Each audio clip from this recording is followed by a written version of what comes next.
E a nossa convidada é mais do que especial, tá? O nome dela é Kátia Alencar. Ela é pedagoga, tá? Ela veio de São Paulo, né? Não é tão longe aqui de Hortolândia, mas ela se dispôs a sair da casa dela e vir falar conosco aqui. Então eu não vou ficar enrolando mais aqui, tá bom? Vou pedir já para que a Kátia se apresente aqui pro pessoal, fale de onde que você veio, como que foi a sua conversão e tudo mais. Lembrando que ela é pedagoga, tá bom? Então fique à vontade, o podcast é todo seu. Muito obrigada. Bom, primeiro eu quero dizer que eu estou muito feliz de estar aqui, muito honrada com esse convite. Agradeço aí a você e toda a equipe e desejar aí um bom podcast para todos que vão nos acompanhar. Bom, eu sou, então, Kátia Alencar e eu costumo me apresentar numa certa hierarquia, né? Eu falo que primeiro eu sou serva, depois eu sou mãe, depois... aliás, eu sou serva, eu sou esposa, depois eu sou mãe, e aí vem os outros títulos, né? Ministeriais e acadêmicos e tudo mais. E como as pessoas gostam muito de diplomas, né? Eu tenho que falar, assim, que eu sou tem que pedagoga. Falar, deixa aí, para dar um crédito aí pro conhecimento. Eu sou pedagoga, sim. Atualmente eu estou na educação infantil, né? Trabalho num importante colégio de São Paulo e também sou atriz, tenho formação profissional como atriz. Isso eu não sabia, hein? Isso não estava no histórico aqui, hein? Eu deixei alguma novidade para você, Caio. E ministerialmente eu atuo já com crianças há alguns anos e eu me especializei na batalha espiritual. Então, eu sou ministra de cura e libertação de crianças e também adultos, mas o Senhor tem me conduzido a focar mais nesse universo infanto-juvenil. Entendi. Então, basicamente é isso. Mas o mais importante de tudo isso é que eu sou serva e eu vim aqui para servir a tua vida e de todos aqueles que estão aqui nos acompanhando. Show de bola. Deixa eu falar uma coisa para você. Todo mundo tem um primeiro encontro, né, com Deus. Até mesmo um ateu que não acredita em Deus, né, já teve algum encontro meio sobrenatural com alguma coisa que ele não soube explicar. E nós que somos cristãos, um dia tivemos um encontro com o próprio Cristo, né, que ele veio lá e transformou nossas vidas. Deixa eu fazer uma pergunta para você. Como que foi o seu primeiro contato com a igreja ou com o evangelho? Foi alguém que pregou na sua casa? Ou foi a partir da sua mãe, do seu pai? Conta pra gente um pouco sobre como foi a sua conversão. Que legal você ter perguntado isso, porque aí me dá a oportunidade de as pessoas entenderem um pouco mais porque eu caminho nesse universo infantil há tanto tempo. Eu nasci em berço católico, mas aquele famoso católico não praticante, né? E quando eu tinha 3 anos de idade, a minha mãe, ela era muito atacada espiritualmente. E o meu pai, sem saber o que fazer, levava ela para todos os lugares. Eu digo todos os lugares mesmo. E eu me lembro, quando criança, de presenciar minha mãe manifestando e em centro disso, centro daquilo. E meu pai, muito amável, procurando uma solução para essa situação. E aí o que ocorre? Aos 3 anos de idade, um dos meus tios, por parte de pai, se converteu a Cristo e convidou toda a família para ir naquela tal igreja evangélica. E aí, aos 3 anos de idade, eu comecei a frequentar essa igreja com os meus pais, naquele local que eles pertenceram há muitos anos. Inclusive, ali, meu pai foi presbítero, foi ordenado pastor. Então, eu passo toda uma infância na igreja evangélica. O que ocorre é que, nascendo praticamente na igreja, na adolescência, eu tenho aquela sensação de que eu estou perdendo o que o mundo tem a oferecer. E aí, em torno dos 17 anos, eu já começo ali a esfriar na fé. Eu saio da igreja. Então, eu vou lá experimentar um pouquinho do que o mundo tem para oferecer, né? E nesse experimento, eu comecei a me relacionar com uma pessoa não cristã e eu tinha a expectativa de que eu traria ele para a igreja. E, na verdade, foi o contrário, né? Ele me levou para o mundo e eu já lá, envolvida com as coisas do mundo, eu sabia que aquele não era o meu lugar. Porque quem nasce na igreja, conhece a Cristo, a palavra de Deus fala que da salvação ninguém se arrepende. Mas eu estava ali, né? Bebendo um pouquinho na igreja, um pouquinho no mundo. E teve um dia que a minha mãe, profeta, que isso não é nada fácil, é uma mãe profeta com visão aberta, Deus usou a vida dela para falar comigo e me dar uma última chance. Eu já tinha 19 anos e eu lembro desse dia como se fosse hoje. O Senhor me mostrou a minha mãe como eu estava, com vestes sujas, e ele disse claramente: olha, a sua última chance, se você não voltar agora, você tem o livre-arbítrio. E naquele momento, Caio, naquele momento eu tive um encontro com Deus de verdade. Olha só, eu já tinha 19 para 20 anos. E eu estava na igreja desde os 3. Então, respondendo a tua pergunta, quando você teve esse encontro, não foi quando eu comecei a frequentar a igreja. Foi quando verdadeiramente o Senhor se apresentou a mim e eu vi ali a iminência de uma morte espiritual. E aí caiu as escamas dos meus olhos. Eu caí em prantos, em arrependimento. E quando que surgiu essa ideia de eu vou trabalhar para a área infantil? Tipo, porque todo mundo tem um sonho, né? Alguns querem ser engenheiros, né? Médicos e tudo mais. Você decidiu ir para uma área que, francamente falando, é muito pobre hoje em dia nas igrejas. Tipo, sim, a gente se empenha muito em agir na parte missionária, a parte pastoral e tudo mais, mas esquecemos às vezes da parte infantil. E como que surgiu essa ideia de essa área que eu quero? Como que foi isso? Você teve algum contato anteriormente com alguma professora? Como que surgiu isso? Porque tudo tem um começo, né? Sim, sim. Muito pertinente essa pergunta. Não foi uma escolha lógica. Eu acredito realmente de que nós somos extensão do ministério dos nossos pais. E como eu disse, o meu pai, quando foi para aquela igreja e teve toda essa caminhada com o presbítero, ordenância de pastor, a minha mãe, como uma boa esposa de pastor, estava ali cuidando dos cordeirinhos enquanto meu pai cuidava das ovelhas. Que bacana. Então eu me lembro da minha mãe numa sala muito simples, num ponto de pregação, nem era uma igreja ainda, com 40, 50 crianças e com nenhum recurso didático, e todas elas sentadas ali olhando para minha mãe, admirada, e ela ministrando a palavra de Deus. E eu estava ali auxiliando o quê? Apontar lápis, distribuir as folhas de sulfite, os poucos recursos que nós tínhamos. Então, naquele momento, eu ainda não tinha consciência de que aquele seria o meu ministério principal. Mas o Senhor já estava me forjando, me capacitando para isso.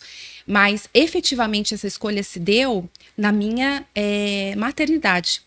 Quando eu concebi a minha filha, aliás, quando eu já estava gestante, eu tinha alguns hábitos ainda não muito saudáveis. Eu vou citar um deles aqui, por exemplo. Eu era viciada em novelas. Viciada mesmo, a ponto de deixar de sair para um programa muito bacana, porque eu não podia perder o capítulo. Episódio? Nossa. O episódio, então era assim. Porque eu sempre gostei de artes, né? Por isso eu tenho até uma formação como atriz, então eu gostava de acompanhar. E quando eu estava gerando, eu tive a consciência de que eu não queria aquilo para minha filha. Então eu abandonei alguns hábitos e até que ela nascesse, essa consciência foi plena no sentido de eu quero me capacitar muito, eu quero ser a melhor mãe espiritual para minha filha, além de biológica. E aí eu fui começar a estudar e aí eu fui para uma área mais específica com crianças dentro, né, do universo infantil, dentro do Ministério Infantil. Sim. Eu sempre senti que o Ministério Infantil podia oferecer um pouco mais para as crianças. E aí eu fui me capacitar. Muito bom. Kátia, como que podemos, nessa era digital, tudo muito agitado, tudo instantâneo, muito rápido, como que podemos, por exemplo, blindar os nossos filhos contra algumas ideologias que estão surgindo por aí, né? A questão de não binário, né? A questão de que criança de 5, 6 anos já querendo definir o seu sexo e tudo mais. Como que podemos blindar os nossos filhos diante dessas coisas que estão vindo assim, sabe, a todo momento? Como que podemos fazer isso? Sim. Olha, antes da gente falar do tipo de blindagem que podemos usar, eu acho importante a gente definir um pouquinho esse conceito de ideologias, né? Você citou aí algumas, muito bem citado, mas há algumas palavras hoje em dia no meio cristão que as pessoas não sabem muito bem o que significam. Ideologia é uma delas, né? Falácia e outros conceitos. Ideologia tem duas definições básicas que eu gosto de explicar.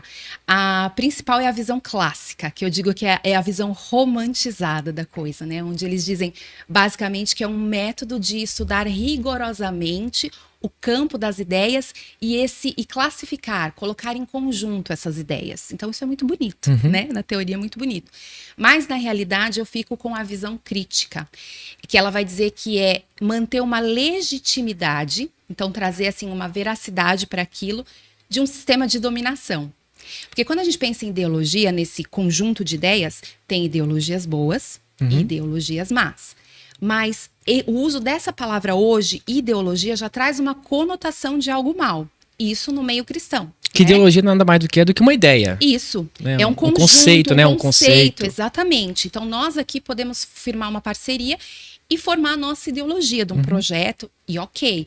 Mas já ficou subentendido que essa palavra tem uma conotação ruim. Então, dentro desse contexto, né, se encaixa mais essa questão da legitimar um sistema, né, onde você quer impor uma dominação. E é nessa área que eu trabalho. Então, são ideologias malignas mesmo, que aí entra de gênero, feminismo e tantas outras mais. E aí, quanto à blindagem, Caio, eu gosto muito de fazer uma analogia em 2 momentos importantes da história da humanidade na Bíblia. A primeira delas, vamos pensar ali em Noé. Quando ele recebeu de Deus as orientações para a construção da arca, em um momento Deus deixa claro para ele que era importante que ele passasse o betume na porta, né? E o intuito desse betume era um selo. Era uma blindagem para que algo externo, na ocasião então a água do dilúvio, não entrasse dentro da arca. Num outro momento, nós podemos ver isso também na vida de Joquebede, a mãe de Moisés. Ela, quando prepara ali, inspirada por Deus, para proteger o seu filho e colocá-lo dentro do rio, ela prepara um cesto e ela também sela com betume. E mais uma vez a gente vê a água que poderia entrar no cesto. Trazendo isso para a nossa realidade, o que nós podemos aprender com isso? Que essa blindagem, esse selo é o Espírito Santo. Esse relacionamento que você tem que almejar, que o teu filho tenha com o Espírito Santo, vem por meio do conhecimento da palavra. Então, o principal caminho para a blindagem é a palavra de Deus. E quando eu falo isso, eu tenho a sensação assim que algumas pessoas podem pensar, de novo, né? A Bíblia... Muito clichê, né? É muito clichê, mas pode ser clichê, mas não tem uma outra via que funcione melhor que a Bíblia. E isso, Caio, porque assim, a Bíblia em si ela é autossuficiente. Tudo está na Bíblia. Tudo que nós precisamos, inclusive na maternidade, está na Bíblia. Mas nós temos que considerar que as pessoas não leem mais a Bíblia. Isso é verdade. Então, todos os outros meios e as outras ferramentas que nós vamos usar e podemos usar, não há problema nenhum nisso, ela vem para, nem complementar, mas ela vem para ser um facilitador da aplicação no dia a dia. Mas o principal é a Bíblia. Os pais não podem considerar que os filhos terão sucesso espiritual se não apresentarem a verdade. Vamos pensar lá na geração de Israel, né? Uma geração passava o conhecimento para outra geração. Não existia nenhuma mídia, né? Não existia internet onde tudo ficava registrado, não existia podcasts, documentários em que a próxima geração pudesse acessar para descobrir a história. Não. Ela conhecia a história pela narrativa dos seus antecessores. Então, os mais velhos iam passando ali o conhecimento para a nova geração. Se nós não fizermos isso, eles também vão abandonar a verdade, como em determinado momento o povo de Israel também fez, né? Quando há a degradação do povo de Israel, é justamente porque aquela geração deixou de falar dos grandes feitos de Deus. Então, clichê ou não, eu vou continuar A Bíblia dizendo, ainda é a melhor ferramenta. É a melhor ferramenta contra as ideologias do mundo. Essa é a principal blindagem. Deixa eu fazer uma outra pergunta para você. Por exemplo, as igrejas, qual é o hábito de algumas igrejas? É simplesmente culto, fica as pessoas mais adultas ali, né? As pessoas mais maduras e tudo mais, e as crianças vai para uma salinha e fica lá brincando com brinquedos. Você acha essa atitude correta? Você acha que deveria ter um estímulo maior para incentivar, por exemplo, a leitura da Bíblia? É claro que nem todas as crianças sabem ler com a idade, né? Mas você acha que talvez não seja tão eficaz esse método de apenas desenhar ou apenas, sei lá, mexer com brinquedos? Você acha que deveria ter algo a mais ou você, na sua área, é isso mesmo? Porque essa é uma dúvida de muitas mulheres que trabalham nessa área. Então, estou trazendo algumas dúvidas dessas mulheres também. Qual que é a sua opinião? Você que é pedagoga, mexe um pouco nessa área. Sim, vamos pensar como que está o formato do Ministério Infantil hoje. Não são em todas as igrejas. Muitas, felizmente, já redefiniram esse conceito de Ministério Infantil. Mas ainda a grande maioria continua subestimando a capacidade das crianças. E aí eu falo num campo espiritual. Você citou aí um exemplo interessante, né? Levar as crianças para uma salinha, que eu detesto essa palavra ainda, é no diminutivo, percebe? Salinha, né? E é cultural isso, a gente vamos para a salinha. O pastor anuncia. É porque é meio infantil, né? Diminutivo, né? Então, ficou essa ideia. Vamos falar no diminutivo, porque é mais infantilizado, é mais simpático, né? Mas, na verdade, é inferior, é inferiorizar, né? Vamos levar para a salinha, os pastores das crianças vão para a salinha e vamos começar aqui o culto. Isso, na verdade, deveria ser o contrário. Eu brinco que tirar as crianças do templo para que os adultos cultuem, para que os adultos não sejam interrompidos, né? Deveria ser o contrário. Os alunos saem, os grandes saem, os adultos saem do templo e vão para as salas e as crianças ficam no templo, fazendo um trocadilho aí, uma brincadeira. Mas na prática, o que acontece?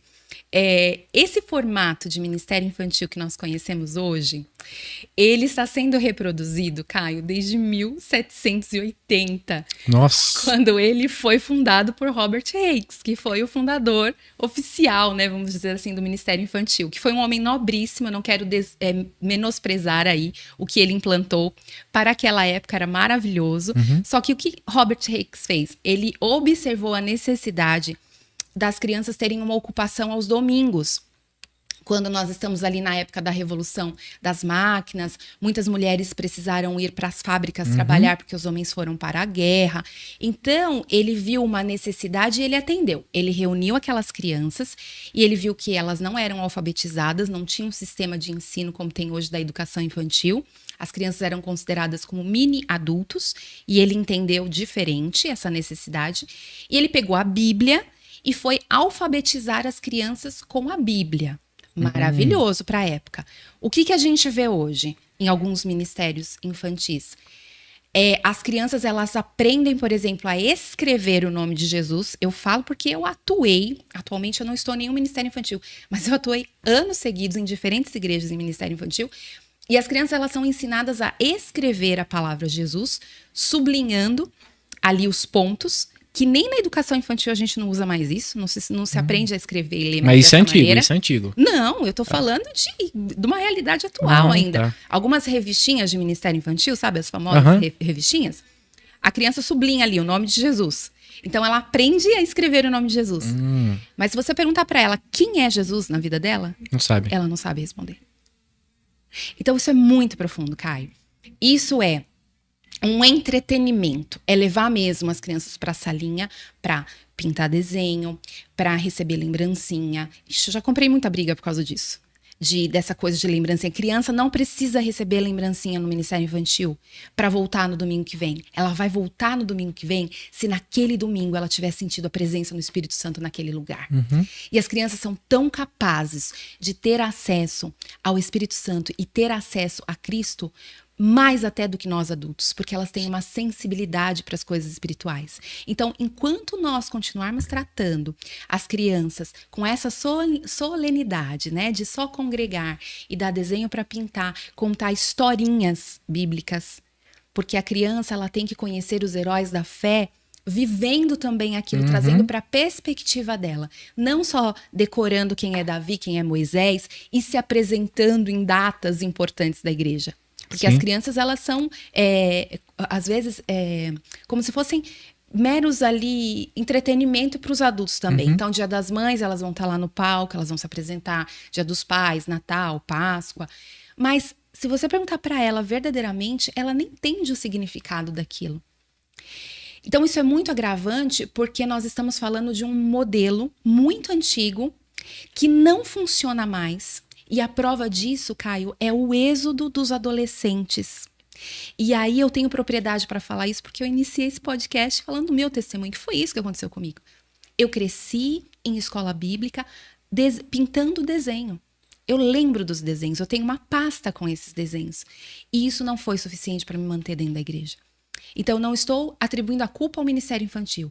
Eu quero alertar as igrejas que ainda não despertaram para isso, que o Ministério Infantil não é um depósito, não é um celeiro de crianças. É, na verdade, um campo missionário maravilhoso para nós mantermos viva a igreja. né, aquela famosa frase que já foi refutada, a igreja do futuro. Não são a igreja do futuro. Eles já são a igreja e eles precisam sentir-se parte do corpo de Cristo. Quer um exemplo dessa diferença na prática? Eu vou citar o Ministério Infantil da igreja que eu frequento e que minha filha tem vivido essa experiência. Já nos primeiros meses que nós estivemos ali, a igreja promoveu para as crianças de diferentes idades um acampa dentro.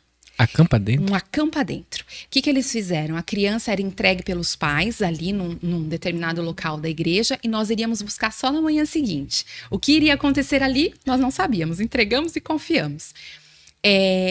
A criança, ela viveu ali vários momentos dentro da igreja e em um determinado momento, eles andaram pela igreja tomando posse daquele espaço, se sentindo verdadeiramente parte daquele corpo, conhecendo toda a estrutura da igreja, os ministérios, relacionamento com os líderes, e não só mulheres, como homens também. Isso é muito importante, ter essa referência masculina.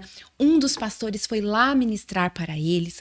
Então foi uma vivência tão grande, tão importante para ela, que no dia seguinte ela disse: mamãe, eu quero morar na igreja. Então ela se sente agora parte daquele corpo. Até então, ela se sentia assim: eu vou lá aos domingos, né? Eu faço ali uma atividade, é legal, quero voltar. Mas agora ela já tem planos. O ano que vem ela já quer estar envolvida em um dos ministérios. Ela já tem relacionamento. Então é diferente quando você estrutura isso. Existem 4 passos para que essa transformação tenha que ser feita no Ministério Infantil.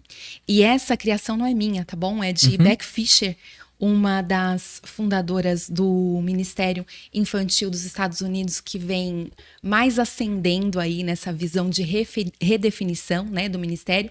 E ela diz assim, que nós temos que apresentar às crianças o ministério da seguinte maneira: primeiro eu faço e você, criança, assiste. Então é um discipulado, certo? Depois ela diz: eu faço, continuo fazendo, só que agora você não vai só assistir, você vai me ajudar. Então você traz ela ali pra mão na obra, mão na massa. Depois ela vai inverter, ela fala assim: agora que você já aprendeu como fazer, você me ajudou, agora é você que vai fazer e eu vou te ajudar. Olha que bacana, já tá mudando aí a roda. E por fim, ela diz: você vai fazer e eu vou só assistir. O que ela quer dizer com isso? Deveria, Caio, ser muito comum nós ouvirmos dentro das igrejas que existem ministérios de intercessão, diaconia, serviço social com crianças. Com crianças? Não só o Ministério Infantil, exatamente. Então, as crianças, elas estão aptas para atuar em todas as esferas da igreja.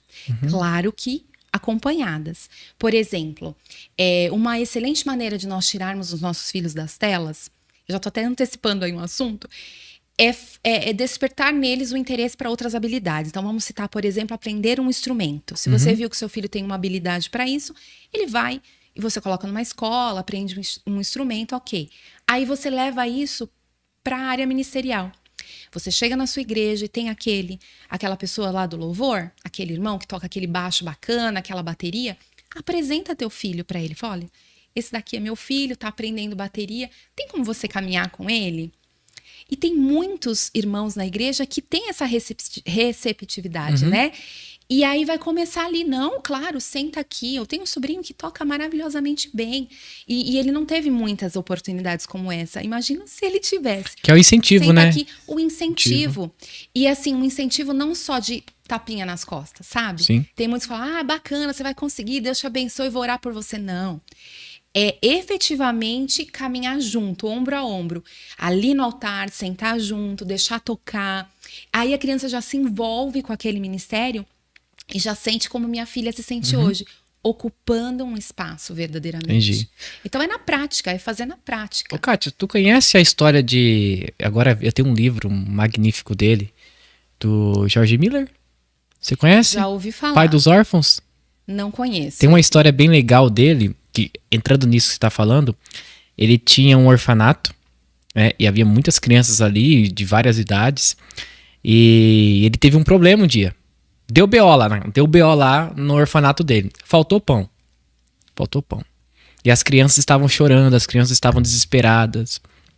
E George Miller falou assim: eu não confio em homens, eu confio em Deus. Acho que eu sei essa história. Conhece a história? Ele fez. É. Aí ele foi lá, chegou no quarto dele e falou apenas uma oração bem simples: Senhor, os órfãos têm fome, preciso de pão. Aí beleza, aí passou um tempo, veio um amigo dele que era padeiro lá acho que era do rei da Inglaterra, alguma coisa assim, falou assim: ó, Miller, o negócio é o seguinte, esses pães aqui passaram do ponto e tá meio queimados e a gente não vai conseguir utilizar. Você quer pros seus órfãos aí, as crianças que tá cuidando? Aí ele percebeu que aquilo não foi por acaso, foi fruto de uma oração. Então, Deus cuida das crianças. E a minha pergunta é: aquelas crianças cresceram, certamente, lembrando daquilo que aconteceu. E provavelmente isso deu fruto lá no futuro. E o que você falou é muito interessante, porque se tem pessoas que se levantam para cuidar do ministério infantil, lá na frente elas serão lembradas. Exato. George Miller até hoje, eu acho que ele é do século, se eu não me engano, século XIX. Ele é lembrado até hoje porque ele fez algo por várias crianças. E dentro dessa narrativa que eu tô falando aqui, você acha que precisamos mais de homens e mulheres atuando nessa área? Porque é muito escasso, porque parece que... Ah, tá bom, você sabe fazer o quê? Ah, tá bom, vai lá, fica no Ministério Infantil lá. Porque parece que não há uma ação da igreja para conferências, eventos, capacitar os professores, concursos e tudo mais. Você acha que a igreja brasileira em si precisa mais de incentivo nessa área? Precisa, na verdade, um pouquinho de vergonha na cara. Desculpa, gente, mas é que é uma área que eu brigo muito, e há anos por isso. O que falta? A conscientização, primeiro, da liderança. A Becky Fischer, ela vai falar muito sobre isso, que Ministério Infantil não é voluntariado. A igreja brasileira, ela vê esse ministério como um lugar de voluntários. Então, ela vai ali na frente, a líder do ministério, e convida pessoas para participar. Olha, nós estamos precisando de pessoas, quase implorando, de pessoas para trabalhar no Ministério Infantil. Quem se habilita? A maioria não vai se habilitar. E vai ficar por isso mesmo. Ministério Infantil é dom. Eu uso muito a palavra ministra infantil. Você nunca vai ouvir da minha boca, nas minhas redes sociais ou no nosso relacionamento, eu ouvi falar tia de salinha, professora. Não pode. Nós não somos no Ministério Infantil nem tias e nem professoras. Professora, eu sou lá na escola, tia, eu sou dos meus sobrinhos. Nós temos que ser ministras do evangelho. Sim. Porque o pastor que está ali frente à congregação, pastoreando as ovelhas, ele ministra a palavra. Ele não é o tio dos adultos. Ele não é o professor. Embora muitos pastores tenham um título de mestre. Mas ali nós somos como ministros, porque é mais do que contar historinhas. É conduzir essas crianças a ter uma experiência real com Deus, como o Miller fez com aquelas crianças. Você me constrangeu agora. É. Porque eu chamo as minhas lá de tia. Vou parar de falar. Então, mas é importante, assim, você... entender a função dela, que não é somente, né? É porque essa nomenclatura de professor é algo meio secular, né? Tia já é uma coisa mais íntima, né? Uma coisa, parece que rebaixa a pessoa. Mas o ministério é algo mais profundo, né? Sim. E, Caio, nem na pedagogia, no ambiente escolar, nós aceitamos ser chamados mais de tia. As professoras não aceitam. Se o aluno chegar e falar tia, todas rebatem, refutam, porque a gente tem aí anos de estudo para ser chamado de tia. Então, veja, o meio secular já não aceita e a igreja continua aceitando. Mas eu entendo que é nessa concepção de é mais simpático, né? É mais próximo. Então, eu não posso esperar que as crianças me chamem de ministras, até porque isso traria uma conotação de orgulho, uma posição que eu não quero ter. E elas nem entendem um conceito, não, né? Elas podem, as crianças podem. Mas eu digo assim, a própria líder fala, a tia da salinha do teens. Não, vamos mudar isso, porque se a gente começa a trazer à existência algo que ainda não existe, aí a gente começa trazendo uma nova visão, uma nova nomenclatura, você já está profetizando um novo tempo. E aí você falou dessa necessidade da capacitação. Precisa e muito. Então, ser ministro infantil não é ser voluntário, é cumprir um chamado, uma vocação, tem que ter dom, para trabalhar nessa área, tem que ter amorosidade, mas também tem que entender que é uma necessidade que precisa ser preenchida. Então tem muita gente que fala assim, eu não sei o que fazer, ainda não sei qual é o meu dom, não sei para que eu fui chamado, né? E aí eu sempre costumo dizer, vai servir no Ministério Infantil, vai servir, vai ver o que é você servir aqueles que são o maior no reino dos céus. Sim. Quando os discípulos perguntaram para Jesus, quem é o maior no reino dos céus? O que Jesus fez? Ele não deu uma resposta direta, ele usou uma linguagem não verbal. Ele traz uma criança para o centro ali da conversa. Então, ele sinaliza a criança. Então, ele mostra quem é o maior do reino dos céus. Então, se todas as pessoas da igreja tivessem esse entendimento de que servir no ministério infantil é uma honra, é um privilégio e é um estágio, porque se você consegue servir ali com excelência, você estará pronto para uma missão na África, no Haiti, na Rússia, qualquer lugar. Porque as crianças vão trazer uma vivência tão espetacular pra gente. E aí eu gosto de citar ali o exemplo de Eli, que a Beck Fischer fala no livro dela também, que eu acho sensacional, né?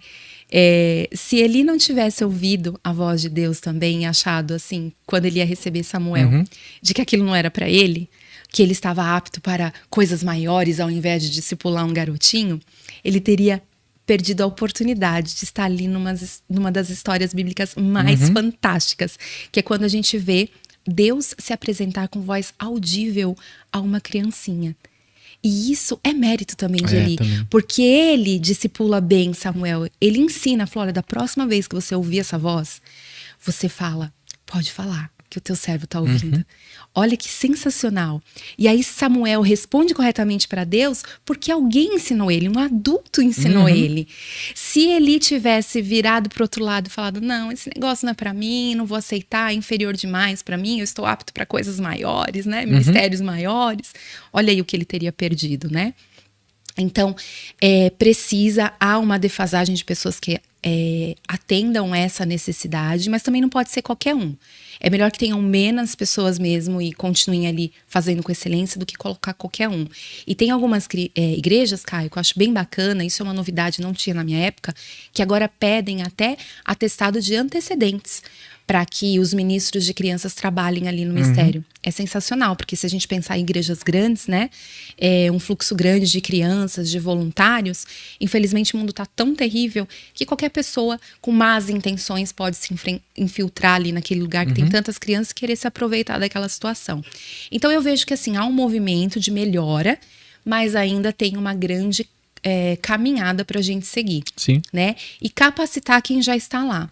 E a capacitação aí não é só Bíblia. Porque tem gente que é muito bom de Bíblia, mas não tem técnica, não tem linguagem. A criança ela precisa de uma linguagem adequada para que você atinja o coração dela. A criança ela só vai se abrir se ela tiver confiança em você.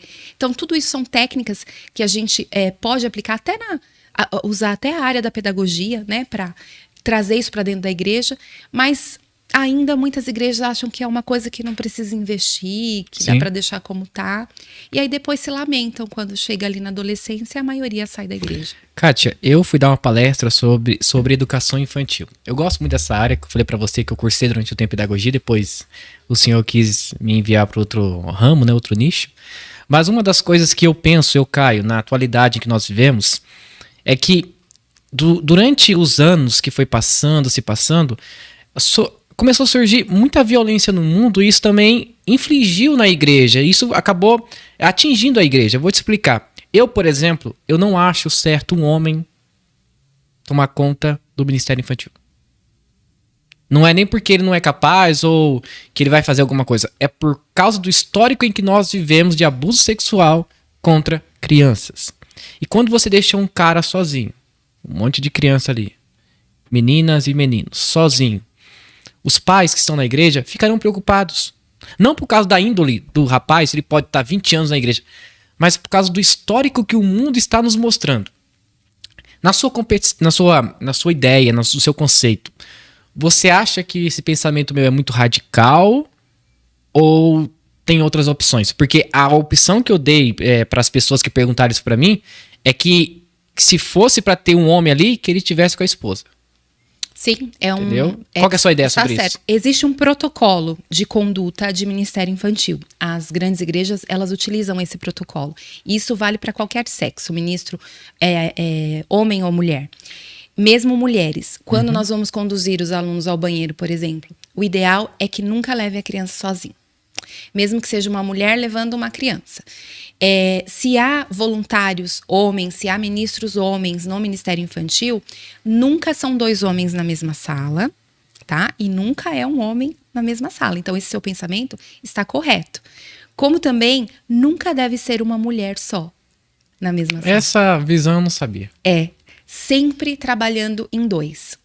Isso para evitar essas situações que você colocou, né, de abuso, e diferentes abusos, porque a gente pensa em abuso, já pensa logo no abuso sexual. Mas há diferentes tipos de abuso: negligência, falta de cuidado, abuso verbal, abuso físico, né? Então, há sempre a necessidade de ser 2. E, biblicamente, isso também tem base, né? Você tem que caminhar sempre juntos para que um dê testemunho do outro. Então, há um protocolo e isso é seguido. Dificilmente você vai encontrar em grandes igrejas uma pessoa trabalhando sozinha na sala, até porque a demanda é muito grande e a necessidade até de 2 pessoas ou mais. Mas igrejas grandes, tá igrejas falando. Grandes. Agora, igrejas pequenas, se... ai, Kátia, não tem como ter uma pessoa para me ajudar. O que a gente faz? A gente treina, né, ministra ali uma criança, discipula uma criança maior.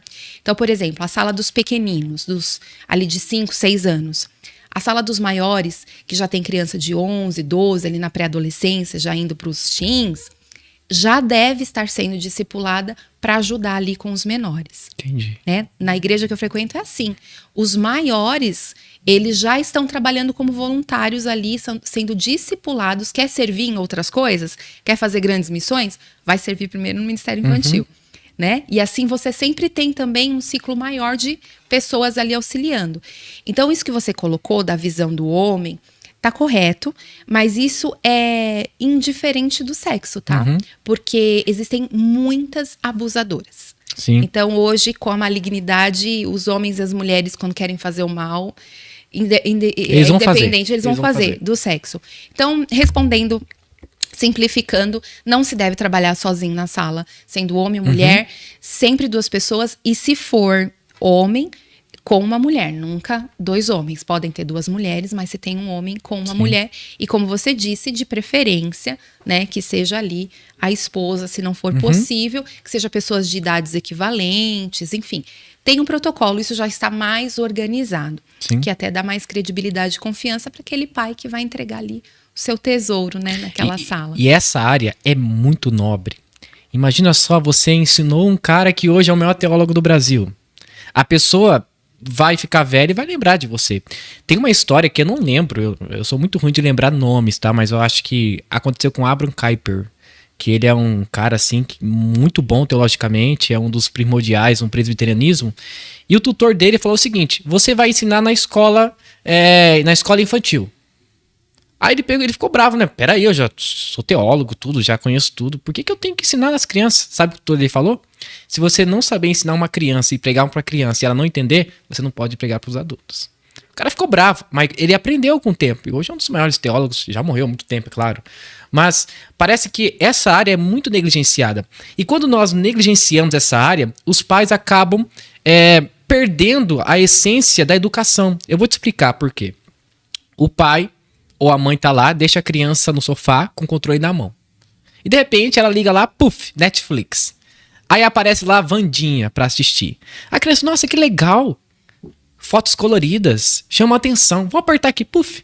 Aí começa a assistir, tudo mais. E a minha pergunta é: quais são os perigos que uma criança pode correr assistindo esses tipos de conteúdos? Por exemplo, Wandinha e outros desenhos que têm, sei lá, mensagens estranhas, ou até mesmo cenas que são, né, que não são censuradas, né? Quais são os perigos? São muitos, Caio. Pensando assim na formação neurológica da criança, na primeira infância, ela tem um cérebro plástico, né? Falando assim de uma maneira mais simples para que todos entendam. É o que nós chamamos de período sensível. A criança ela não tem repertório ainda suficiente para ver um conteúdo como a Wandinha, por exemplo, como nós olhamos e já temos discernimento espiritual, mas também temos entendimento do que é relevante ou não, do que dá para aproveitar ou não. A criança não, ela vai absorver tudo aquilo, e vai absorver mesmo, como uma verdade absoluta, e ela vai querer aplicar aquilo, porque ela está numa fase de experimentação.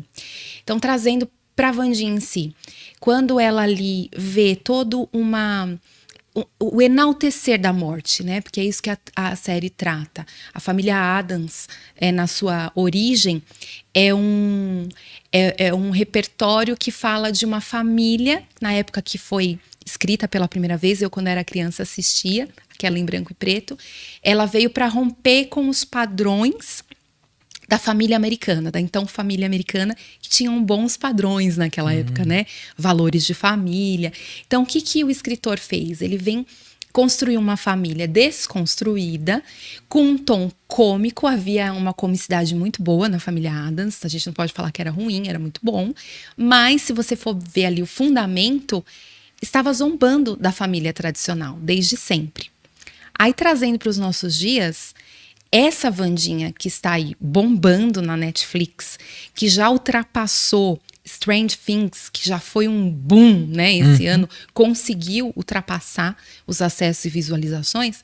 Essa Wandinha, ele pegou uma das personagens, que é essa figura da adolescente, e foi trabalhar em cima dela.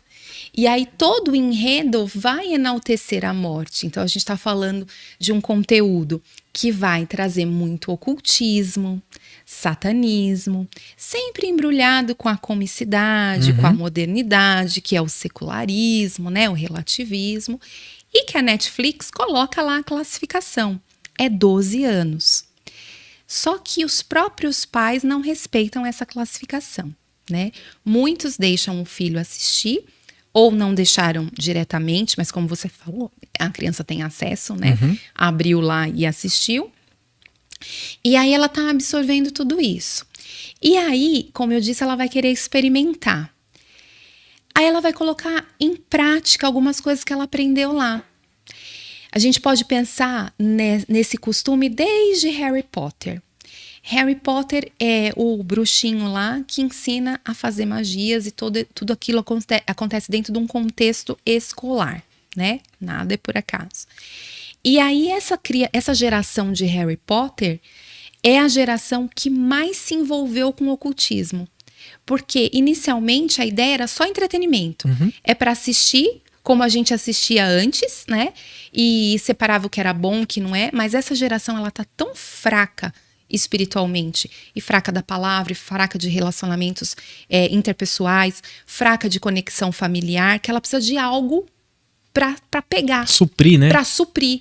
Então ela vai experimentar, vamos ver se esse negócio funciona mesmo. Então tem algumas brincadeiras ali, algumas subjetividades, e ela vai experimentar. E às vezes é de uma maneira até indireta. Por exemplo, vou me vestir igual. Vou fazer a trend, vou fazer a dancinha lá. Joga no Explore do Instagram. O que mais aparece é gente de todas as idades fazendo a dancinha lá, reproduzindo a dancinha da Wandinha. E aí o que ocorre? Se tratando do mundo espiritual, que se move por legalidades e por pontos de contato, é a brecha que o inimigo precisa. A palavra de Deus fala que o inimigo anda ao nosso derredor, buscando a quem ele possa tragar. Então, aquela imagem, né, do leão ali em volta da presa, abrir um buraquinho, ele entra. E cada vez que a criança acessa isso, começa a experimentar, começa a usar, começa a aderir vocabulário do conteúdo, começa a se vestir igual, começa a querer a literatura, porque é isso que o encantamento do ocultismo faz. A criança não vai querer só assistir um episódio, ela vai querer assistir a série inteira, a temporada inteira, depois ela vai querer a roupa, depois ela vai querer o tema da festa de aniversário da Wandinha, depois ela vai querer o livro, depois se tiver algum show ela vai querer ir, aí ela passa a gostar também da Lady Gaga, que é a cantora que ali viralizou com a música, e aí vai se infiltrando, vai se criando enveredando. pontes, né, dentro daquilo que ela assiste. Exatamente, né? Então não é só um desenho, não é só uma série, não é só uma musiquinha, né? É algo muito profundo. Então, tem muitas implicações, sérias implicações, e que aí, quando o pai se der conta, Ele vai pedir ajuda dizendo assim como eu recebo muitos pedidos, Kátia, eu não sei o que aconteceu, mas do dia pra noite meu filho mudou. Agora ele só se veste de preto, agora ele não quer falar mais comigo, agora ele não quer ir mais pra igreja, parou de ler a Bíblia e começa ali colocar uma lista de problemas. Só que não foi de um dia pra noite. Não foi. Foi com o tempo, Sim, pouco a pouco. foi alimentado, foi induzido aquilo, foi se envolvendo e nem a criança tem essa noção, né, do quanto você se afunda. A palavra de Deus fala que nós temos que fugir da aparência do mal, porque Ele sabe da nossa fraqueza, da nossa debilidade e o quanto os nossos olhos, que são a janela da nossa alma, se sentem atraídos pelas coisas malignas. Por isso, Caio, a necessidade, fazendo um link com o Ministério Infantil, de oferecer dentro da igreja também, porque primeiro tem que vir dos pais, o acesso ao mundo espiritual. Bom, né? As coisas de Deus. Então a gente vive falando para as crianças lá, contando as histórias bíblicas, de que Deus abriu um mar vermelho, de que Ele curou o leproso, de que Ele fez cego enxergar, surdos ouvirem, mas raramente nós deixamos as crianças participarem desse momento de cura e milagres na igreja. Tem um episódio que eu gosto de mencionar. Uma vez eu estava numa reunião que algumas igrejas falam de célula, né? Outras de pequena família. Eu tava numa dessas reuniões, assim, onde você vai na casa do irmão pra comungar ali e depois tem um lanchinho no final, sabe? Aquele encontro, né? Aquele encontro. E aí teve um dia que uma pessoa, ela não manifestou, mas ela teve um momento de opressão e ela caiu. E aí eu me lembro claramente, assim, foi bem... tire todas as crianças da sala. Recolheram todas as crianças, e tinham muitas, inclusive minha filha, praticamente jogaram ali na cozinha para que elas não vissem aquilo. Eu fiquei muito incomodada, porque eu já atuava nessa área e eu tenho uma outra visão. E por que eu falo isso? Porque quando eu era criança e vim de uma igreja pentecostal, era muito comum manifestação demoníaca, né, dentro da igreja. Hoje é menos, né? Exceto algumas igrejas aí, algumas determinadas igrejas. Mas, hoje no geral, são mais educados hoje. São. Tem alguns pastores, né, que dizem assim, quando começa o culto, que proíbe a manifestação demoníaca que fique ali da porta para fora. E eu gosto do que meu pai comenta, né? Ele fala assim, legal. Aí o demônio que é educado, né, fica lá na porta para fora. Aí quando a pessoa sai, ele... né, incorpora nela de novo. Quando eu tenho que torcer para que tenha a manifestação, porque a manifestação ela se dá para que ele seja expulso, né? Mas esse é um outro assunto. Eu cresci vendo manifestação, de eu estar lá no culto, eu sentava nas primeiras fileiras, como meu pai era presbítero, né, pastor, então a filha do pastor tinha que ficar ali bonitinha e tal. E aí a gente tava lá louvando, daqui a pouco você escutava o grito do demônio lá no fundo, e a pessoa vinha lá do fundo, e manifestava ali na porta. E o que o pastor falava? A primeira coisa, toda a igreja começa a orar a intercessão, inclusive as crianças. Nós não éramos retirados do templo. A gente ficava ali em intercessão, né? Legal. E assim, eu cresci vendo isso sem temer o mundo espiritual, pelo contrário, sabendo que eu fazia parte ali de um corpo que tem o poder de expulsar aquele mal. E aí eu não tinha curiosidade de buscar isso, porque eu vi o quanto era ruim. Agora, quando a criança ela não tem acesso ao mundo espiritual bom, ela tem uma necessidade, um vazio que todos nós temos das coisas eternas, e aí ela vai buscar no ocultismo. E lá ela vai ter respostas.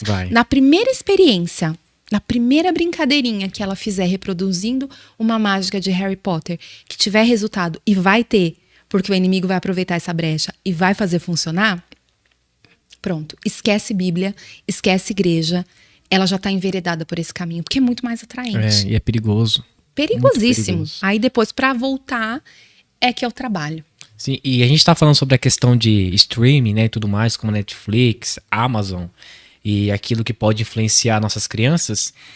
Também tem uns aplicativos hoje em dia, né, de dança, né, por exemplo, TikTok, né, até Reels lá do Instagram também a gente vê algumas coisas assim. Você acha que esses aplicativos estão conseguindo angariar aquilo que eles querem, por exemplo, conquistar aquilo que eles querem? As crianças, eu já vi particularmente crianças dançando músicas com teor sexual e apologia ao sexo e às drogas no TikTok, por exemplo. Você acha que esses aplicativos eles fazem isso de propósito ou simplesmente os pais liberaram e foi uma brecha e eles foram lá e usaram? Você acha que isso pode implicar também no crescimento da criança? A sensualização do corpo dela e tudo mais? Olha, se tratando especificamente do TikTok, é um aplicativo que está a serviço do mal, assim, com muito sucesso. Porque o que é o TikTok? Quando você baixa o aplicativo, primeiro eu quero deixar bem claro que TikTok não é lugar para criança, viu, pais? É ali que eu falo, olhando bem nos olhos deles, viu, pais? Não é lugar para criança. A própria norma do aplicativo restringe ali para menores de 13 anos. Então, se o seu filho tem menos de 13 anos e tem TikTok, duas situações. Ou você permitiu, ou ele burlou ali uma norma. Porque é possível fazer também. Você altera a data de nascimento e pronto. O TikTok não tem controle disso. O Facebook até tem um pouco mais, o TikTok não. A criança, ela instala ali o aplicativo e ela coloca ali uma configuração de gostos, né? Mais ou menos do que ela gosta. E aí vem o primeiro vídeo para ela. É um aplicativo extremamente inteligente, uma inteligência artificial inteligentíssima. Ela vai colocar ali o primeiro vídeo. A criança gostou. Ficou mais de 3 segundos assistindo o vídeo, sem passar, pronto. O TikTok já entendeu que aquilo é relevante para ela. Vai para o próximo vídeo. Se a criança ficou mais de 3 segundos assistindo, a criança ou qualquer um de nós, na verdade, né? O usuário, e deu um coraçãozinho ali, gostou, pronto. Você já assinou a sua sentença. Ele vai configurar todos os vídeos para se apresentarem para você com coisas que você gosta e gosta muito. E aí a criança, ela tem uma hiperdosagem de dopamina. Então, o hormônio do prazer vem a cada vídeo. A criança que não tem um repertório e esse entendimento que nem a gente, o que ela pensa? Porque eu já ouvi isso dos meus alunos. O TikTok é perfeito, porque só aparece coisas que ela gosta. Então, ela tem ideia de que o seu TikTok também aparece as mesmas coisas que aparecem para ela. Né? E não é. É totalmente personalizado. O seu é diferente do meu e vice-versa. E como ela recebe ali conteúdos que vão hiper aumentar essa dosagem de prazer, ela não quer sair, ela precisa de mais um vídeo, mais um vídeo, mais um vídeo. Então, ele cumpre esse papel de conseguir cativar a criança e qualquer usuário muito bem. É extremamente viciante. E aí, qual é o problema? O TikTok não tem filtro nenhum. Se a criança fizer uma pesquisa e colocar ali, por exemplo, relógio, que ela gosta de relógio, os primeiros vídeos que vão aparecer para ela, vão aparecer vídeos de relógio. E aí, legal, vai curtindo, vai curtindo. Depois, o que ele faz? Ele vai buscar ali, em todos os vídeos que são produzidos, a imagem relógio. Então, se tiver, por exemplo, um casal num ato libidinoso, uma pessoa seminua ou até nua usando um relógio, vai aparecer para a criança esse vídeo. Você entende a armadilha? O perigo? Então não tem filtro, não tem controle nenhum. E aí as crianças, elas estão acessando. Gostou de uma musiquinha uma vez? Gostou lá da música da Wandinha? Vai aparecer o vídeo de criancinhas fofas dançando. Depois vai aparecer tudo quanto é tipo de pessoa dançando aquela música. E aí ela vai sendo nutrida com aquilo. Então, isso não é por acaso. O TikTok sabe muito bem o que ele está fazendo.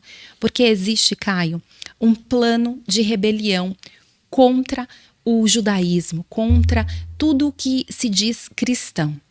O plano é destruir a palavra de Deus e destruir todos os valores e fundamentos que sustentam ainda a sociedade. E o TikTok é chinês, é comunismo.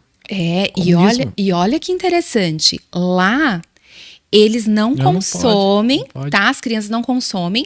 E as crianças, os adolescentes consomem, mas não tem esses conteúdos. Lá é personalizado. O que eles assistem no TikTok? Tutoriais de como construir as coisas, tutoriais de resenhas de bons livros. Então lá o conteúdo é extremamente filtrado. É até bom assistir o TikTok. Atende à necessidade dessa geração que gosta de vídeos curtos, mas eles adquirem conhecimento. Não só lixo, hipersexualização, como acontece aqui. A porcaria ficou tudo aqui. E aí, quem produz a maior porcaria? Desculpa, mas somos nós brasileiros mesmo, porque é a cultura da hipersexualização. Carnaval, mulher seminua. É o nosso histórico. É o Brasil, né? É o nosso histórico. Por isso que eu ensino os pais a atar na vida dos filhos todo esse espírito de promiscuidade, essa naturalização, achar que é cultural. Não, nós temos que declarar na vida dos nossos filhos a pureza, a castidade, ensinar o valor da bênção do sexo dentro do casamento. Não importa o que vão dizer, que é o clichê, que está fora de moda.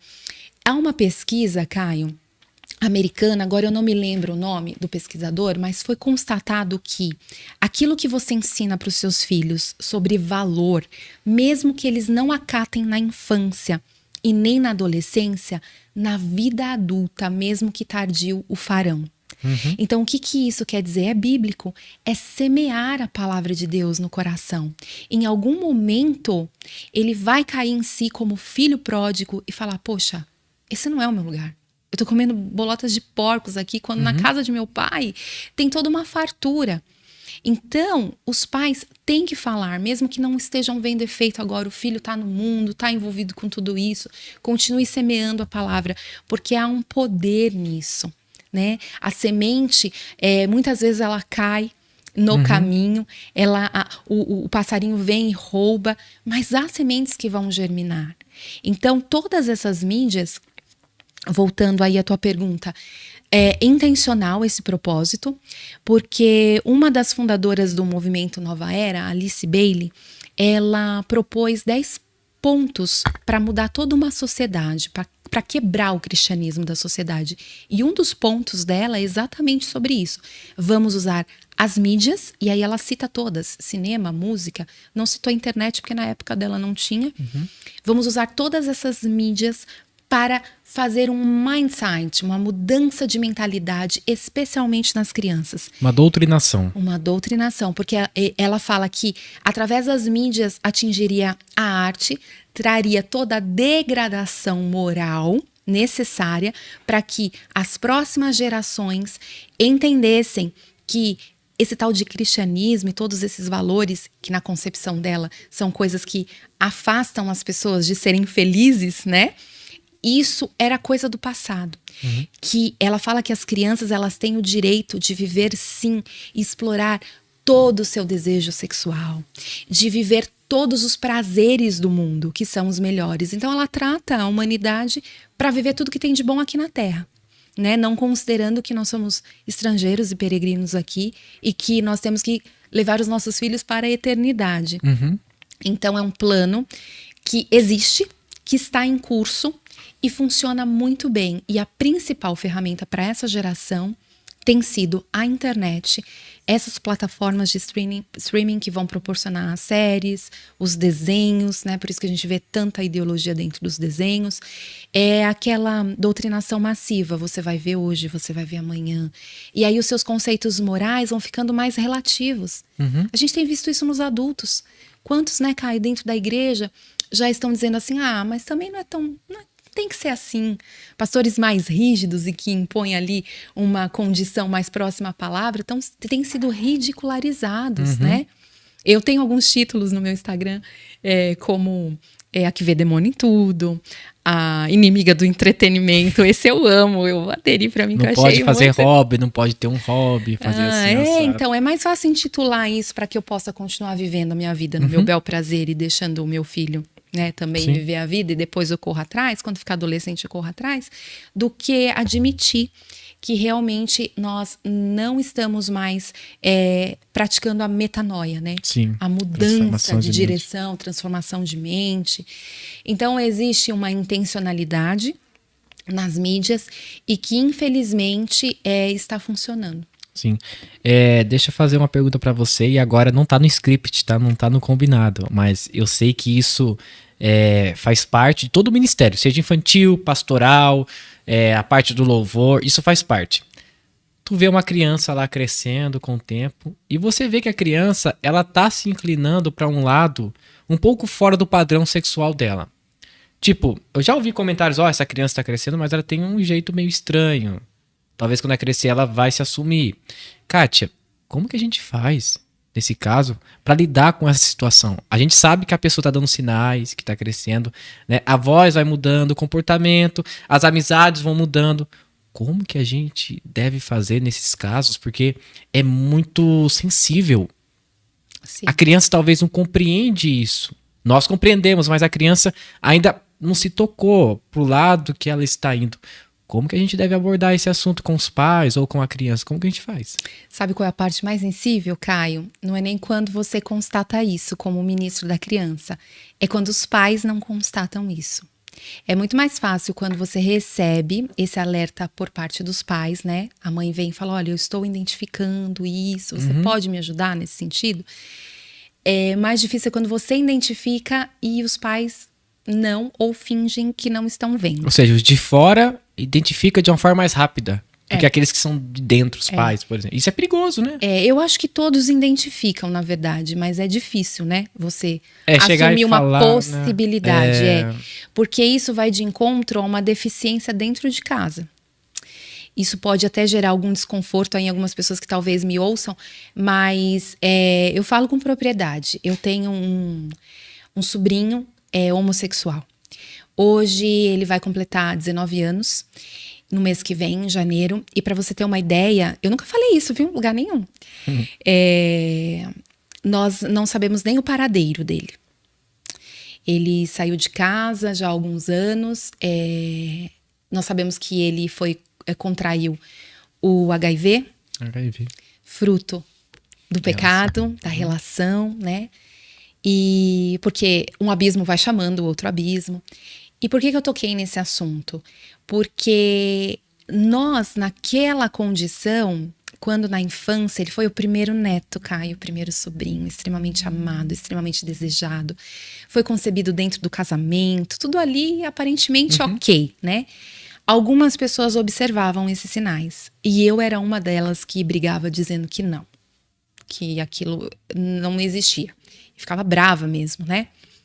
Voltando no tempo, vendo as fotos, as filmagens, hoje eu consigo ver isso muito claro.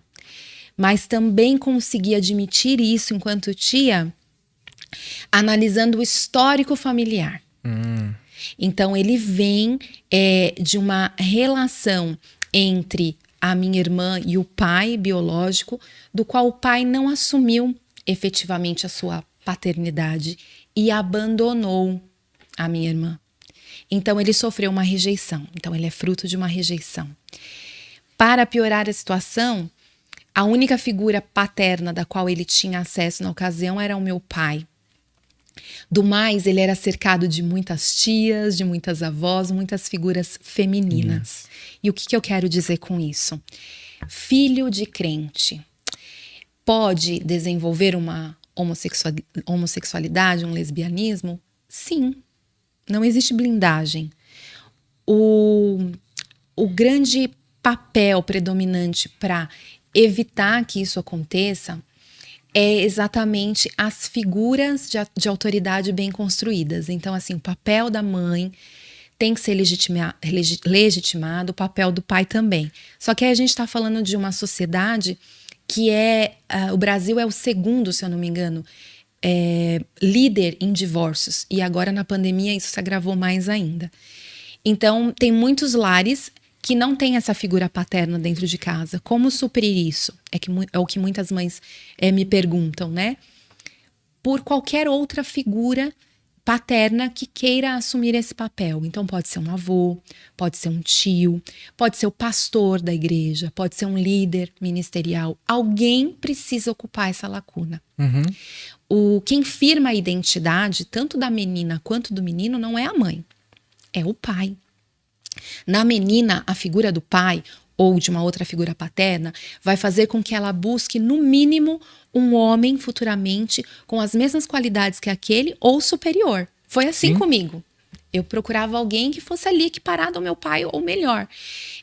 Vai firmar nela a autoestima, né? Como você está bonita, aquela imagem da princesa, o arquétipo da princesa.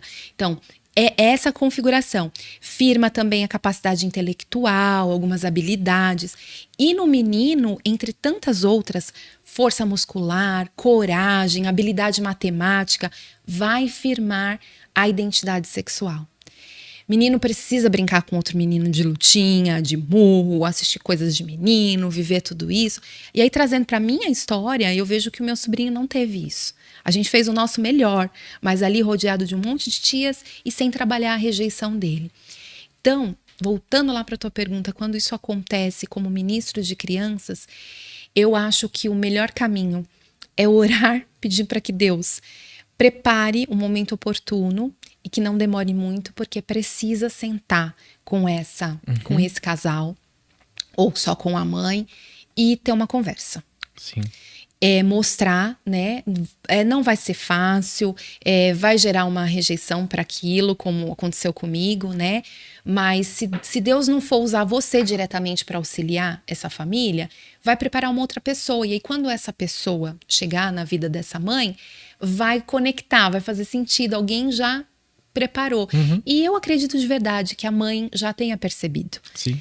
Só precisa de alguém que tenha coragem para falar, mas tem que saber falar com muito amor, tem um protocolo para fazer isso, tem que ter testemunhas, e eu acho que tem que ser com uma pessoa que essa mãe já tenha confiança, sabe? Madura na fé. Madura na fé e em relacionamento também. Enquanto ministra de crianças, em igrejas, a gente sente aquela mãe que tem mais afinidade com você ou com aquela outra que trabalha ali com você. Então, se for o caso, se ela tem mais afinidade, vá conversar essa pessoa, né? Que fica mais fácil, porque tem uma conexão ali entre elas. Isso é importante também. Mas eu acho que é uma coisa que a gente não tem que passar vistas grossas, não. Tem que encarar. Eu sou daquelas que acho que todos os temas contemporâneos têm que ser trazidos dentro da igreja para ser trabalhado como corpo de Cristo, porque senão fica tudo para se resolver lá fora. E lá fora não tem solução, não. Sim. Lá fora você pode encontrar até pessoas bem intencionadas, né, profissionais bons, mas se não tiver o fundamento da palavra, fica tudo muito raso. Vai ter transformações momentâneas, né, mas não vai ter transformações efetivas. O que eu quero dizer com isso? Qual a diferença de ministrar cura e libertação numa pessoa de um atendimento psicológico?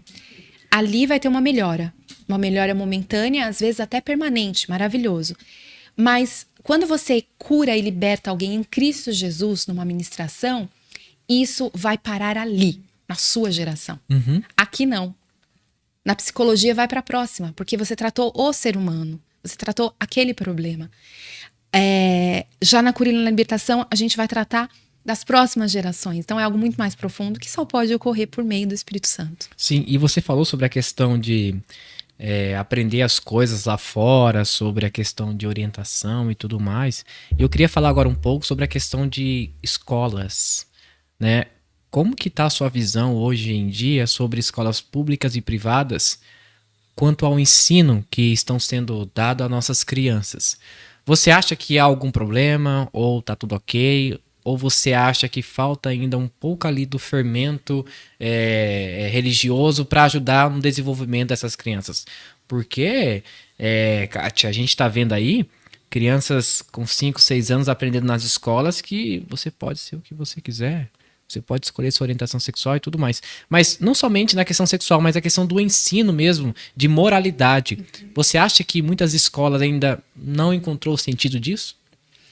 Eu falo, Caio, que hoje as escolas, e sem distinção entre privadas e públicas, é um campo de batalha.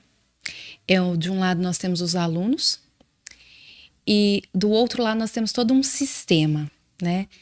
Tem a militância que se intitula professor, porque antes eu chamava assim, professores doutrinadores. Agora eu entendi que, na verdade, não existem professores doutrinadores. Ou você é doutrinador ou você é professor. Eu, por exemplo, sou professora. Existe uma militância com um título de pedagogo que está usando essa possibilidade para impor as suas ideologias, as suas doutrinas aos alunos. Então, existem bons professores, existem maus professores.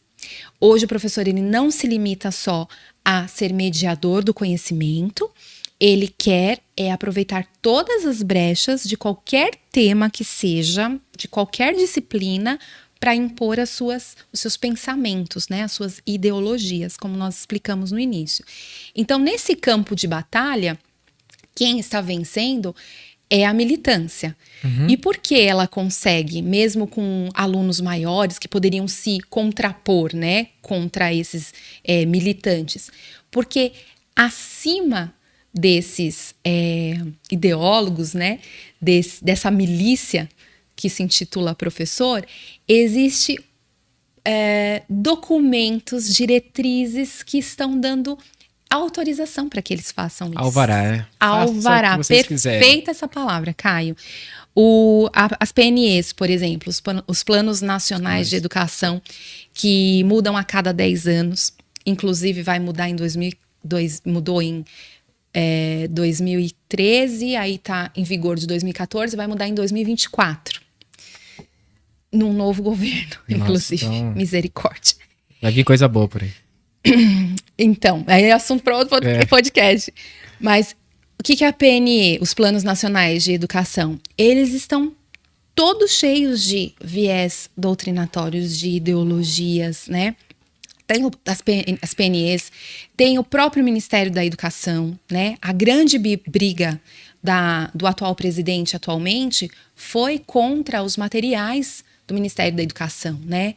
Falar que as cartilhas de ideologia nunca existiram é uma grande mentira que já foi refutada pela internet. Graças a Deus a gente tem essa oportunidade de falar a verdade aqui, porque existe assim, e ainda existe, viu, Caio? Foi recolhido material, sim, mas em algumas bibliotecas do país, esses livros ainda existem. Livros que falam explicitamente sobre ideologia de gênero. Então, a grande briga dele foi com o Ministério da Educação, com os materiais didáticos, livros didáticos.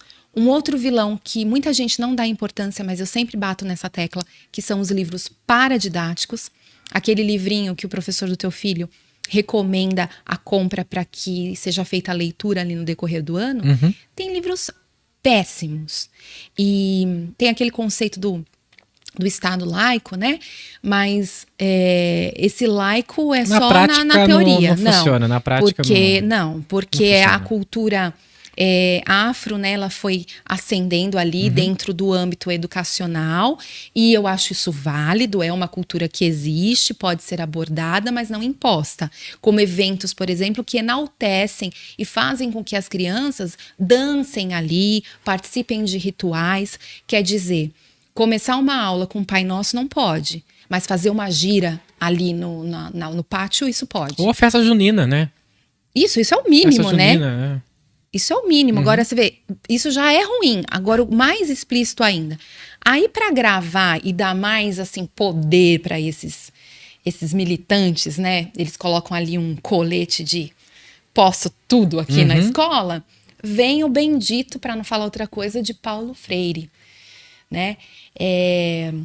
Na pedagogia, nos anos que eu estudei, eu conhecia pouco sobre esse homem, não simpatizava muito com o pouco que eu conhecia. Agora, então, eu abomino completamente, porque eu vi o estrago que ele fez em vários conceitos que não vai dar pra gente abordar aqui, mas no conceito do próprio profissional, sabe? De ter essa canalice, não sei nem se eu posso falar isso aqui, de usar esse poder de figura de autoridade, porque o professor ainda é uma figura de autoridade, representa isso, né? Embora estão querendo tirar esse pouco de autoridade que nós temos, para usar disso para converter as pessoas às suas ideias. Sim. E o problema é que suas ideias são ruins, muito ruins. Porque eu, como cristã, por exemplo, eu não posso chegar na minha sala de aula, mesmo sabendo que o que eu tenho para dizer para os meus alunos é a verdade, e impor para eles que Jesus é que salva, fazer eles fazerem uma oração em nome de Jesus. Eu tenho consciência disso, eu não posso. Exceto se fosse num colégio por princípios, né? Um colégio cristão, evangélico, de uma determinada denominação. Se não, eu sei do meu papel. Então, por que os outros não respeitam isso também? Porque eles têm esse alvará, né? Que você bem disse. Então, toda essa militância política, porque tudo é política, da esquerda dentro das escolas, tem feito esse campo de batalha se asseverar, e quando não tem esses professores, tem os próprios coleguinhas, né, que vão dizer para o teu filho que ele não assistir determinado conteúdo é bobagem, vão apresentar para ele no celular, no pátio da escola, no banheiro, apresentar pornografia, vão tentar enveredar ele para outro caminho. Sim. Então, uma criança, quando ela é entregue para uma escola, seja ela cristã ou não, porque mesmo as cristãs têm professores que não são cristãos, ela tem que ser entregue, desde a educação infantil, com uma identidade em Cristo muito bem definida. Muito bem. E assim, anualmente, porque todo ano muda os colegas, muda os professores. Se mudar de escola, então, mais ainda dobra o trabalho dos pais. Então, por que eles estão se contrapondo tanto contra o homeschooling? A preocupação não é perder aluno para as escolas, as privadas, principalmente, que vão perder ali mensalidade, né? Matrículas, não é isso. Já aprovou? Não. Ainda não? Tá em votação? Ou tá em andamento aí, mas já pro ano que vem já a coisa já esfriou, porque tava indo muito bem, né? E agora com o novo governo também? Aí... Só Deus saberá as cenas dos próximos capítulos. Mas já tinha avançado muito, né? Teve a adesão do atual presidente, a simpatia dele, isso já facilita muito. Por que eles estão se contrapondo tanto contra isso, brigando contra isso? Porque sabem que aí eles vão perder a matéria-prima, né? Que é o aluno. Eu preciso dessa geração, né? Eu preciso do produto doutrinante para poder doutrinar. Sem o produto, e aí vai diminuir o produto, e aí diminui o sucesso do que eles querem colocar em ação. A semente não vai ser mais plantada, né? É mais plantada. Porque a educação clássica ainda é o melhor caminho para assegurar os valores, os fundamentos judaico-cristãos. Sim. Kátia, a gente está falando muito dessa questão educação infantil e tudo mais, mas você como mulher, você tem os seus conceitos de fé, você tem os seus princípios, né? E nesse tempo em que vivemos, tem vários tipos de ideias sobre o que a mulher pode ser ou deixar de ser, né? Você acha que tem como uma mulher ser cristã e ao mesmo tempo participar do movimento feminista, por exemplo? Ou não tem como? Qual a sua ideia sobre isso, por exemplo? Absolutamente não. Né? Não tem como caminhar junto, porque o feminismo e o cristianismo são totalmente antagônicos, né? O que eu vejo, assim, quando uma cristã se diz feminista e defende isso, o que eu vejo?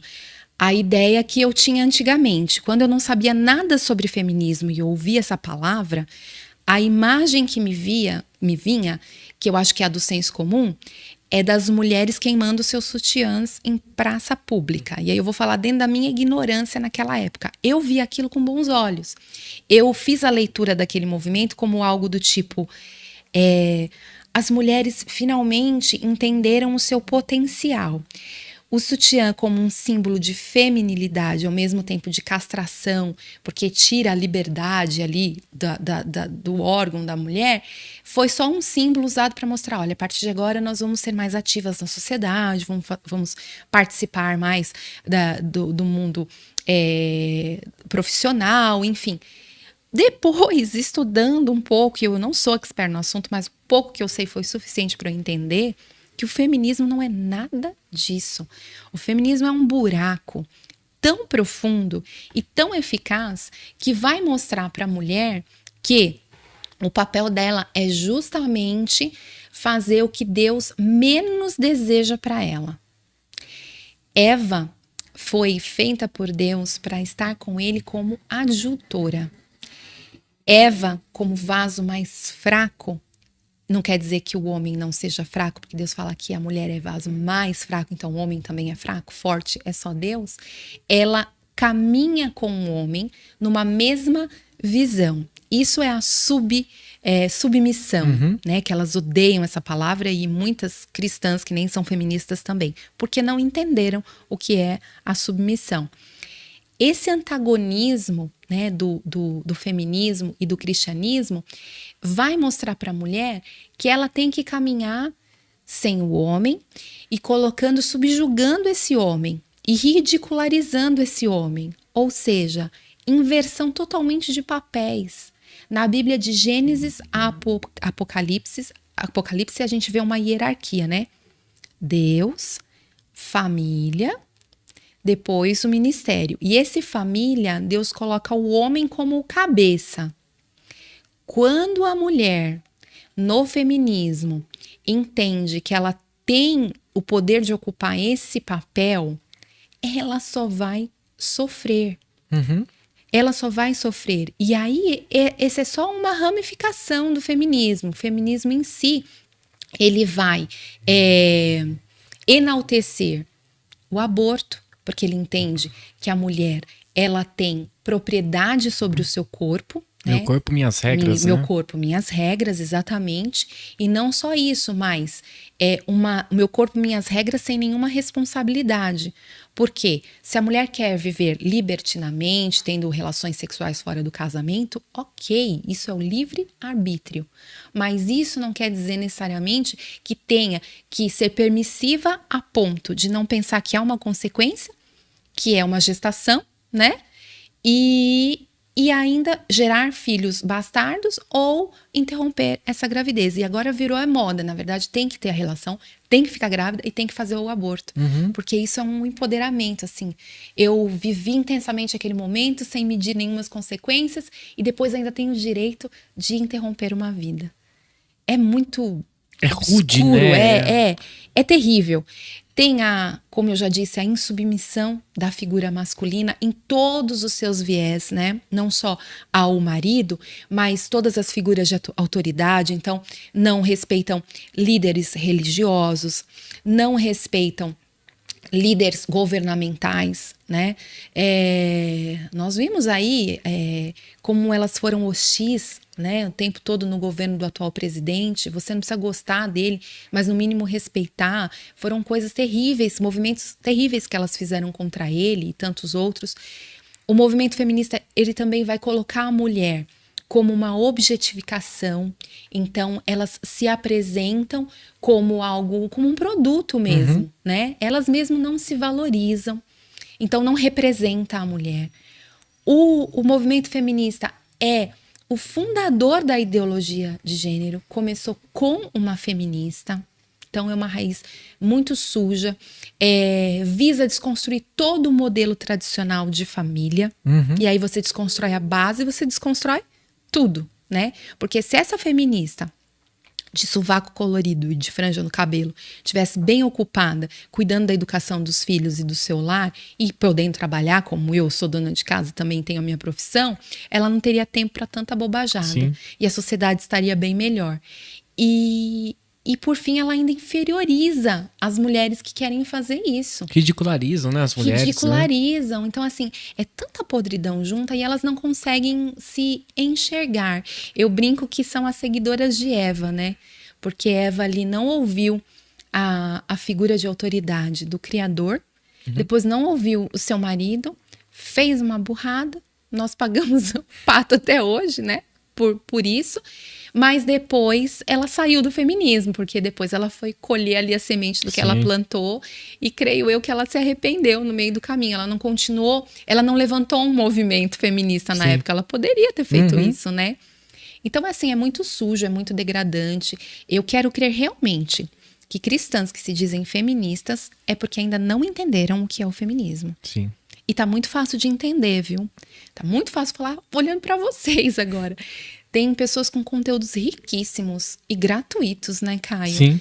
No Instagram e tantos outros meios que ensinam hoje o que é o feminismo. Então, vai buscar aprender com o coração aberto, com amor, com generosidade, porque eu tenho certeza que as escamas dos olhos vão cair e a gente vai formar aí mulheres fortes de verdade, mas cumprindo seu papel dentro daquilo que Deus espera de nós. Tem a Capinolo, né? A Capinolo que fala bastante sobre isso, sobre a questão de feminismo. Tem um livro, né? Ana Paula Campaiolo, tem a Cris Correia, também maravilhosa. Foi com elas, Pietra Bertolazzi, foi com elas, com essas 3 mulheres que eu aprendi.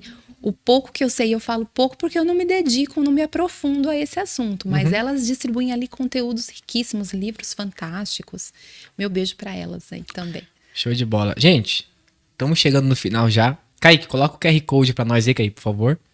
Que a Kátia, ela tem um curso que ela ensina sobre tudo que ela falou aqui e mais um pouco ainda. Então, agora é o momento do seu merchan, falar um pouco sobre o seu curso. Fica à vontade, tá bom? Obrigado por esse espaço. Gente, realmente, assim, o que eu falei aqui foi uma pincelada do que eu abordo no meu curso Vencendo a Guerra Cultural, onde, por meio de 15 aulas gravadas e também encontros esporádicos para tirar dúvidas e um material escrito muito maravilhoso, tá? Isso é muito valioso no meu curso. Quem já é aluna tem elogiado bastante, que ali eu falo que imprimindo todo o conteúdo que eu disponibilizei, que foi escrito por mim, dá um livro, viu? Dá mais de 150 páginas. Então, ali ofertado dentro do curso, para que vocês tenham toda a base, desde do momento da concepção da criança até ali essa parte, esse momento escolar, né, do casamento. Então eu faço ali toda uma viagem dessa trajetória do filho, mas trabalhando primeiro os pais.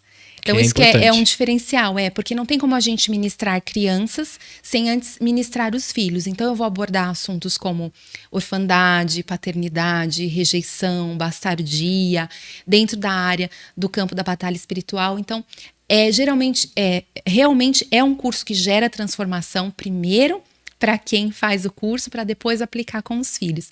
Então fica aí o meu convite para você conhecer o meu curso e eu tenho certeza que vai ser transformador, viu? Amém. Quem já está ali como aluno, eu tenho recebido ótimos depoimentos e foi algo realmente assim dado por Deus, não foi algo que eu planejei. Eu brinco que eu sirvo um Deus que realiza os sonhos até que a gente não teve, né? Ele é muito bom. Ele é fantástico. Então tem sido uma experiência maravilhosa. Vai ter muitas novidades para quem já é aluna e estiver já em 2022 matriculadas para o ano que vem. Tem uma caminhada aí, muita coisa boa vindo. Fica aí o convite para conhecer o curso Vencendo a Guerra Cultural. Muito bom. Você que é pai, você que é mãe, você que cuida das crianças e quer saber um pouco mais sobre esse assunto, o QR Code está aqui em algum lugar, na esquerda ou na direita, tá? Pega seu celular, vai lá, aponta lá com a sua câmera e vai direto pro site. E eu também vou deixar aqui na descrição do vídeo o link para as pessoas que não conseguirem fazer isso, tá bom? Kátia, muito obrigado por participar do nosso podcast. Foi edificante, tá? Algumas coisas eu já vou deixar de lado já, sobre o conceito de Ministério Infantil, né? E foi muito bom mesmo. Qual recado que você tem para deixar pro pessoal que quer ingressar na questão do Ministério Infantil e tem alguma dificuldade?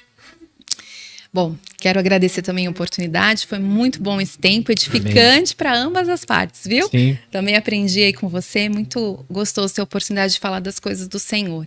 Eu quero encorajar realmente você a olhar para o Ministério Infantil, você que me escuta, com um novo olhar, né? Uma nova perspectiva de repente, atuar nesse lugar que está precisando de pessoas comprometidas, entender que ali é um celeiro de grandes possibilidades, né? De, como o Caio falou, de você ter o privilégio de pastorear, por que não? Pastorear crianças que vão ser aí grandes evangelistas nos últimos tempos. Nós estamos falando de uma geração que está prestes a ver a volta de Cristo.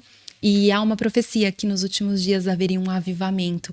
E as crianças são o ponto principal deste momento. Então você pode participar ativamente disso. Então busque se capacitar. O meu curso é um dos meios, sobretudo a palavra de Deus, a dependência do Espírito Santo. Olhe para a sua igreja, para as deficiências e as debilidades como uma possibilidade de você verdadeiramente fazer a diferença naquele lugar. Porque muitas vezes, Caio, nós esperamos que Deus nos leve para lugares distantes, né? Nos dê grandes oportunidades. Mas como o meu pastor costuma dizer, não despreze os pequenos começos. A minha mãe, quando ministrou para crianças, sentado num chão rústico, aquele chão vermelhão, e ali só com poucas folhas, e poucas mesmo, porque nós tínhamos que recortar as folhas de sulfite para que fosse ali, comportasse todas as crianças e com lápis quebrados. E ela fez o melhor dela. Ela nunca poderia imaginar, eu tenho certeza, que o exemplo dela, aquilo geraria um fruto, que eu hoje estaria aqui e outros lugares que Deus tem me levado a falar do Ministério Infantil e outros assuntos. Então, não despreze os pequenos começos. Deus pode e quer te usar grandiosamente no lugar onde você está. Amém. Gente, foi isso, Takati, novamente obrigado, tá bom? Ah, esqueci. Ah, meu pai, quase esqueço, isso é muito importante. Fala pra nós aí suas redes sociais, Instagram, Facebook, YouTube, pode falar. Ah, legal. Eu estou no Instagram, principalmente. O meu IG é @ministrandofilhos, tá? Me siga lá pra gente estreitar essa relação. Eu tenho um canal no YouTube também, Caio, mas ele tá bem paradinho, porque eu tô me dedicando mais ao curso agora. Mas quem quiser conhecer, é Kátia Alencar Encena. Lá eu gravei algumas histórias, contação de história para crianças. Comecei na pandemia e estacionei, porque agora eu tô me dedicando ao Instagram. Tá Legal. bom? Então é isso, gente. Muito obrigado por ter acompanhado, na verdade, essa live, esse podcast, como você bem gosta de chamar, né? Até o final. Foi muito bom esse assunto. Vou trazer mais convidados falando sobre essa área, porque eu acho que é uma área muito desprezada. Eu acho que nem é desprezada, mas é negligenciada. Começa, mas não tem um fim, não investe e tudo mais. Gente, muito obrigado, tá bom? Deixe seu like, se inscreva no canal e ative o sininho de notificações. Fiquem com Deus, tá bom? E até o próximo podcast. Até mais.